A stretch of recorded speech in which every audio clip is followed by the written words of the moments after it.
Hello and welcome to my next lesson on inspector calls. This is lesson 6 in the series. Today we are going to talk about one of the very important themes in the play, and that is the theme of social responsibility. Okay, so let's begin. So what are we going to do in this lesson specifically? Well, first thing we're going to do is look at what social responsibility actually is. We'll look at how Priestley demonstrates his want of social responsibility in the play. And we will look at some quotes from the characters and how it shows their idea of social responsibility or lack thereof. And as usual, we will look at some practice questions at the end. So get you ready for exams. Okay. All right. So, what is social responsibility? Well, it's got a couple of meanings. First of all, simple meaning is us taking responsibility for our actions, our personal responsibility. So our actions can have a reaction, and we have to be prepared for that. Things that we do could have a negative outcome for others, and we have to own up for that. So that is our personal responsibility. Now, another aspect of social responsibility is society taking care of one another through shared responsibility, collective responsibility.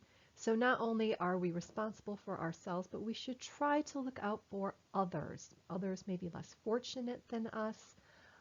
It could be friends, family. So collective responsibility. Now, in the previous lessons, I have mentioned how Priestley was a socialist. He did not like the social structure of 1912, which we will talk about again. We will review that in a moment. But he wanted the elite classes to take more care of the poorer classes through promoting the common good. So rather than controlling all of the wealth and all of the resources, he he didn't mind people so much being wealthy, but he thought things needed to be shared a bit more. They need to provide better wages, better jobs for the lower classes, which made up the vast majority of the society in 1912. Also, now we touched on this quite a bit in previous lessons, the sexism. He wanted men to take responsibility for the sexism toward women at the time. Lots of it. Remember, women did not have the right to vote. In our last lesson, we went into Sheila quite a bit. How she is one of the ones that acknowledges her role in Eva's death.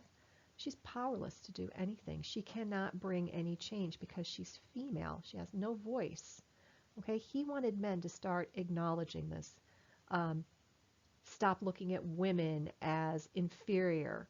Stop treating them like objects and treat them as equals. Okay, right. So we have to, discussed this before.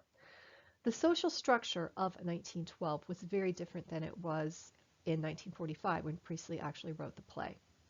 Um, in 1912, you see the triangle. You have the upper class at the very top. They had all of the wealth, nearly all of the wealth. They controlled all of the resources. They owned the factories. They owned the businesses. They were the ones that made the decisions. Okay, the elite classes. Now, the elite classes only made up about 5% of society at the time. Now, at the time, we did have a middle class, but it was very small. Now, middle class people were like people who worked in offices, maybe lawyers, accountants, good jobs, good steady jobs, decent paying jobs, not the wages of the upper class, not that lifestyle, but enough and very respectable. But they only made up about 15% of the population. Okay.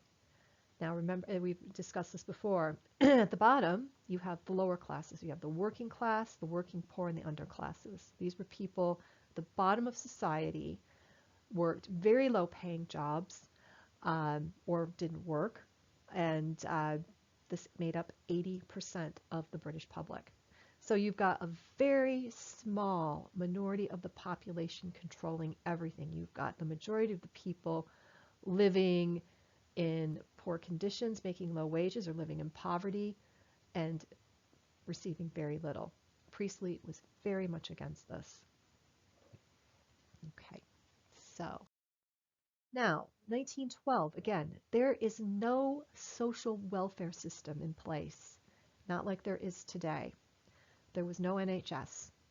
The poorer classes needed to rely on charities for assistance. If they lost their jobs, if they needed money, they had to go to charities. They had to go to churches or charities. Now, unfortunately for them, most of the charities were run by the wealthy classes.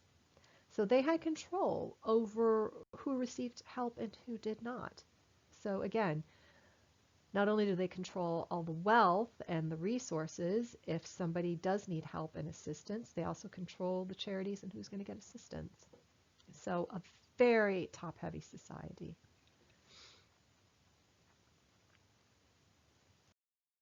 Okay, we're going to look at Eva briefly. She is a very important character in the play. Now, Priestley demonstrates what happens when society does not take responsibility for each other through the character Eva Smith.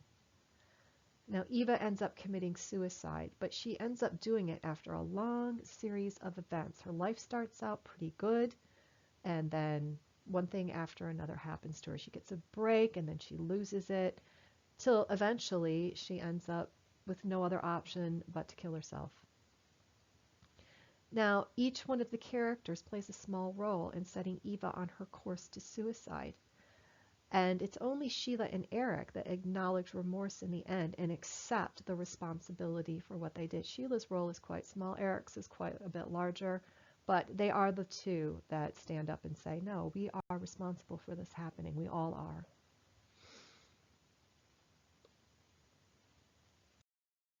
Okay, so now what we're going to do is we're going to move into some quotes. On your examination, you might be asked to evaluate quotes. If you can put quotes in your answer, that is going to help you get up to those higher marks. So, the first quote here is, "All right, Gerald, you needn't look at me like that. At least I'm trying to tell the truth. I expect you've done things you're ashamed of too." That's almost prophetic. Now, this is after Sheila has been questioned by the inspector. Um, she's not aware of Gerald's misgivings yet, and Gerald is criticizing her for feeling sorry. Sheila is feeling socially responsible for what she did to Eva. She ends up getting Eva fired from her job that she has in a department store, a very high-class department store. So she's quite shocked to learn that she played a small part in Eva's death, because this was one of the series that sets Eva on that course that she's on. Now, Sheila is taking responsibility for her role. Now, Gerald, who is her fiance, is judging her for this part in this part of the play, even though now he has not yet taken responsibility for his part in Eva's suicide, which is quite great. Okay. So yes, this is a quote that you could use from Sheila, showing evidence that she is actually taking responsibility for what she did to Eva. She feels bad for what she did to Eva, and she is stepping up and taking responsibility. This can also cross into the theme of age. It's because Sheila is quite young, and she is standing up to the older generation. Okay, so that's Sheila. Okay, now we have Mr. Burling, and he says, "If I were all responsible for everything that happened to everybody we'd had anything to do with, it would be very awkward, wouldn't it?" So Mr. Burling does get some criticism from his children about sacking Eva when she demands rights. They say, well, she was a good worker. Why couldn't you give her another chance? And he does not take kindly to that. Now, in this quote, this is an example of how Mr. Burling shows he does not feel responsible for her death in any way whatsoever, even though he sacked her from her job. He refuses to take any responsibility for Eva's death. He goes on to state, we should not feel responsible for each other, which goes against what Priestley believes. Remember, again, Priestley's a socialist. He thinks that people should be looking out for each other. Mr. Berling goes completely opposite of that. He's like, no, we do not have any responsibility to anyone but ourselves. Okay, so that is Mr. Berling. Now we have Eric. Okay, so Eric in this quote says, I don't see much nonsense about it when a girl goes and kills herself. You lot may be letting yourselves out nicely, but I can't. Nor can Mother. We did her in all right. Now, this is towards the end of the play. Eric actually demonstrates a couple of themes. One is his responsibility. He demonstrates that he feels responsible for Eva's death, for what he did. They had a relationship. She ends up pregnant. He takes it very seriously. He's quite gutted in the play, whatever version you end up watching. And he even goes so far as to stand up to his mother. Now, his mother plays a role. We'll talk about Mrs. Berling in a moment, stating she should also be ashamed. So he is stating his social responsibility for what he did, and he's also stating you are responsible as well. He is standing up to that older generation, and this is showing also he is the crossing into the theme of age. We'll talk more about the theme of age in another lecture. Okay, so that is Eric. Now he and Sheila are the few that show remorse for what happened to Eva.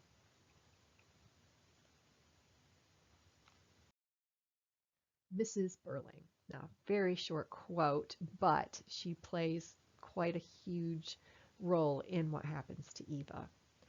So I should think not. Eric, I'm absolutely ashamed of you. So she's ashamed of Eric's behavior, having an affair with this girl, getting her pregnant. What are the neighbors going to think? Oh, dear. But, that's the last thing Eric is thinking about. So, Mrs. Berling, this demonstrates that Mrs. Berling does not take any responsibility for her role in Eva's death. She's more concerned about Eric's actions and how that is going to reflect on her, not what she did. So she maintains this even after the inspector questions her. Then she chides Eric, stating she's ashamed of his behavior. However, the audience know that Mrs. Berling was in a position to help Eva and refused. Now, this crosses into the theme of class. Mrs. Berling is in charge of a charity. As we said, a lot of the charities at the time were controlled by the wealthy. They decided who got what and how much. Now, Eva goes to the charity that Mrs. Berling sits on the board of, and she refuses to help her. Now, she doesn't know that she's pregnant with her grandchild at all. She doesn't know anything about the affair at this point. But she just states, why should it be our responsibility to help you? Shouldn't it be the responsibility of the man, of the father of your child? So she's, in a way, casting a judgment on this girl due to her class. It's not our responsibility to help you. It is the person. If it had been somebody in a higher class or a middle class person, perhaps her decision might have been different. So she's making moral judgment on Eva as well as sort of a class judgment. And she's taking no social responsibility for what she did, because she could have helped her, could have given her some assistance, and perhaps the whole suicide could have been avoided. Okay. Finally, we have Inspector Gould. Again, it is a rather short quote, but says a lot. And he says, "It's better to ask for the earth than to take it." Now, this, we could almost argue, could reflect Priestley's views. Inspector Gould speaks of the lessons he's trying to teach the Berling family and Gerald. He's trying to teach them these lessons, saying, look, you are responsible. Any one of you could have stepped in and stopped this girl from committing suicide. If you had not done what you did, her course in life could have been changed. Her path could have been altered. Okay? Now, he is saying it is socially irresponsible to take things and be greedy, as is what Priestley believed. Priestley believed that wealth should be shared more. People need to earn their money. He didn't believe it should be divided up, but he believed that there should be, the lower classes should have a fair stake in things. So you could compare this to Priestley's views, and that would get you up the scale a bit. All right. Okay, so now we have some practice questions. Okay, one of them I have is discuss the significance of Eva Smith's deaths in An Inspector Calls. Well, we've alluded to that in the previous lesson. The two deaths of Eva, we talked about how they were equated with the First and Second World War. Had people learned the lessons of the First World War, the Second World War might not have happened.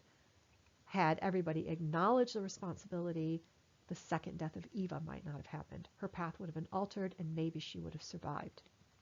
Okay. Also, she is a reflection of what happens when society does not accept responsibility. She's the victim. Again, any one of the characters could have treated her differently. Maybe Sheila could have been nicer to her and not complained. That way she wouldn't have lost her job. Mr. Burling could have not sacked her. Gerald could have not had the affair, or at least taken care of her rather than just dumping her. Any one of them could have done something, could have behaved differently, and that would have altered her path. So her death is symbolic of what happens when society does not take responsibility. Tragedy can happen. Okay, describe the social structure of 1912 and why Priestley thought it should change. Right, we talked about that triangle. Very few at the top controlling everything. The poorer classes making up 80% of society and having the least amount to share among them. And you know, that was terrible. Why should such a small number live in such luxury? Well, there are the masses living in poverty or bad conditions. And he was a socialist, so socialists thought that the wealth should be shared more. There should be more opportunity for the poorer classes. Okay, and using quotes as evidence, which characters demonstrate they acknowledge their responsibility of Eva's death? Well, we have Sheila and Eric in their speeches about how Eric states that he finds no pleasure in the fact that this girl has committed suicide, and then also stands up to his mother and says, look, you are responsible too. You could have helped her and you didn't. And of course, Sheila, even though her role is very small, she acknowledges she should not have done that.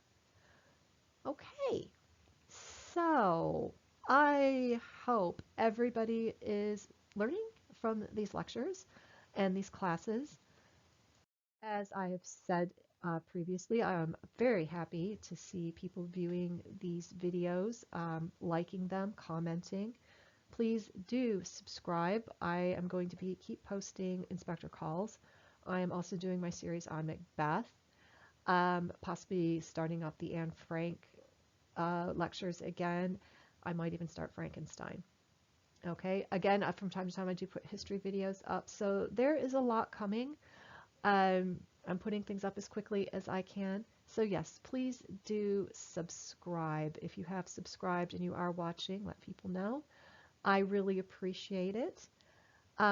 Thank you again, everybody, for watching. Good luck on your revision. Any questions, again, pop them in the comments. I will get back to you as soon as I possibly can. Any suggestions on things you're struggling with, please do ask. Okay, thank you for watching, everybody. Good luck on your revision, and I will see you again soon with the next lecture. Bye.